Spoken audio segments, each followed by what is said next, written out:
কাঁটা চামচ দিয়ে এত সুন্দর কেক বানানো যায় সেটা হয়তোবা এই কেকটার কাজ না করলে আমি বুঝতেই পারতাম না। আসসালামু আলাইকুম এভরিওয়ান, কেমন আছেন সবাই? আশা করছি সবাই অনেক বেশি ভালো আছেন। তো ভিডিওর শুরুতে আমি বলে দিচ্ছি আজকের এই কেকটা কিন্তু অনেক বেশি সুন্দর আর ইউনিক একটা ডিজাইনের মধ্যে হতে যাচ্ছে, তাও আবার কাঁটা চামচ দিয়ে ডেকোরেশন করব।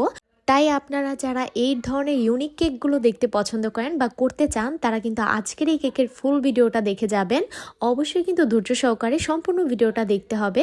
তো যাই হোক, কথা বলতে বলতে দেখেন আমি এখানে 1 পাউন্ডের একটা ভ্যানিলা ফ্লেভারের কেক নিয়েছিলাম, আর এটাকে আমি একটু হাইট কেক করতে চেয়েছি। যদিও বা আজকের এই কেকটা যদি 2 পাউন্ডসের মধ্যে হতো তাহলে এটার অ্যাকচুয়াল যে আরও বেশি সৌন্দর্যটা সেটা ফুটে উঠতো, কিন্তু আমার ক্লায়েন্ট আসলে চেয়েছিলেন 1 পাউন্ডের মধ্যে, তো সেই জন্য আমি এটাকে 5 ইঞ্চির মোল্ডে বেক করেছিলাম, যে কারণে এখানে আমার 4টা লেয়ার হয়, একটু সেমি হাইটের মধ্যে হয়েছে। তো যাই হোক, এই যে দেখেন আমি এখানে সুন্দরভাবে কেকটাকে ফিনিশিং দিয়ে নিলাম। আর এখন আমি একটা প্যালেট নাইফের সাহায্যে সুন্দর করে দেখেন 5টা পাপড়ির মতো একটু ফুলের শেপ করে নিলাম। আর এই কেকটার রেফারেন্স পিকচার হিসাবে আমাকে আপু একটা ছবি দিয়েছিলেন। তো আমি যখন ওই ছবিটা দেখে আমি অনেক বেশি এক্সাইটেড ছিলাম, প্লাস অনেক নার্ভাসও ছিলাম, ভাবছিলাম যে কেকটা কেমন হবে, আমি ঠিকমতো করতে পারবো কিনা।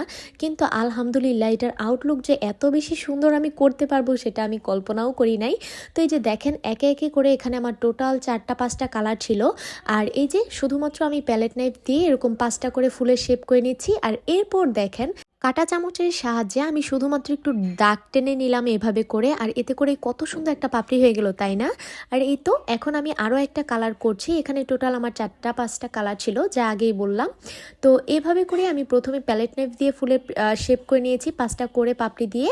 আর তারপর শুধুমাত্র এটার উপরে আমি কাঁটা চামচ দিয়ে একটু আঁকিবুকি করে নিলাম। একটু আপনাদেরকে চোখের আন্দাজে বুঝে নিতে হবে, আমি আসলে এই বিষয়টা বলে বোঝাতে পারছি না আপনাদেরকে। আর এখন দেখেন এতগুলো কাজ যদি আমি আপনাদেরকে ক্যামেরার সামনে দেখাতে যেতাম তাহলে আমার অনেক বেশি সময় লাগতো, যেই কারণে আমি অফ ক্যামেরাতে বাকি ফুলগুলো করে নিব, এতগুলো আর আমি দেখাইনি। আর এই যে এখন আমি এখানে কিছু গ্রিন কালারের পাপড়ি প্লাস হচ্ছে একটু কি বলে এটা ফুলের পাপড়ি, আর গ্রিন কালার দিয়ে ওইটা মেবি পাতার মতন বোঝানো হয়েছিল আর কি ওই কেকটাতে, তো আমি জানি না, আমি শুধুমাত্র ওই কেকটার মতন করেই করার চেষ্টা করছিলাম আর কি। তো এই যে দেখেন এখানে আরও একটা ফুল করে নিলাম, আর এই সেমভাবেই আমি কাজগুলো করে নিচ্ছি।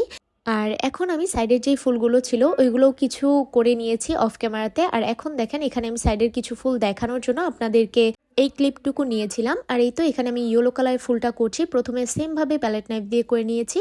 আর এরপর আমি এখানে সবগুলো ফুলের উপরে কাঁটা চামচ দিয়ে একটু টান দিয়ে নিব, এতে করে পাপড়িগুলো একদম রিয়েল মনে হবে। আর আজকের এই কেকটা সব থেকে সুন্দর হয়েছিল মূলত কালার কম্বিনেশনের দিকটা, কারণ কালারগুলো এত বেশি প্রিটি ছিল মাশাল্লাহ। পুরোটা কেক অনেক বেশি গর্জিয়াস বানিয়ে ফেলছিল শুধুমাত্র কালারগুলোর জন্যই আমার কাছে মনে হয়েছে যেটা। তো যাই হোক, এখানে সাইডেও এখন আমি পাতা দিব, আর এখানে আমি সবুজ কালার দিয়ে পাতা দিলাম, আর সেই সাথে কিছু পিঙ্ক কালারের ফুলের পাপড়ির মতো করে বোঝানোর চেষ্টা করছি, আর সেই সাথে হলুদও কিছুটা দিব। তো যাই হোক, এখন আমরা ফুলের মেইন যে রেণুটা সেটা বানাবো। সেটার জন্য প্রথমে আমি চকলেট গানাশ করে নিয়েছিলাম, আর সেই গানাশটাই মূলত পাপড়ির একটু মাঝখান বরাবর ধরে সবগুলো ফুলের মধ্যে করে নিচ্ছিলাম। তো এই যে দেখতেই পাচ্ছেন আমি কিভাবে কাজগুলো করছি। আর এখানে আমার চকলেট গানাশটা খুবই লিকুইড হয়ে গিয়েছিল আর কি, যে কারণে আমার করতে অনেক কষ্ট হয়েছিল। আর এখন এই রেণুটাকে আরও বেশি স্পেশাল করার জন্য আর এলিগেন্ট লাগানোর জন্য আমি এখানে দেখেন কি করছি, সুন্দর মতো একটা বাসন্তী কালারের ক্রিম করে নিয়ে সেটা আমরা যে ডার্ক চকলেট দিয়ে রেণুটা করেছিলাম সেটার সাইড দিয়ে দিয়ে নিলাম। আর এতে করে দেখেন একদম পুরাই লুক চেঞ্জ, মাশাল্লাহ মাশাল্লাহ এত সুন্দর লাগছিল। আমি এই ধরনের কাজ প্রথমবার করেছি, আর আমি অনেক বেশি স্যাটিসফাইড ছিলাম এই কাজটা করে। সেই সাথে আলহামদুলিল্লাহ আমার কেকের রিভিউ অনেক ভালো ছিল। আর এখন কিছু সুগার বল দিয়ে আমি আমার কেকটা ডেকোরেশন কমপ্লিট করে নিলাম। তো আপনাদের কাছে কেকটা কেমন লেগেছে অবশ্যই কিন্তু কমেন্ট করে জানাতে ভুলবেন না। আল্লাহ হাফিজ।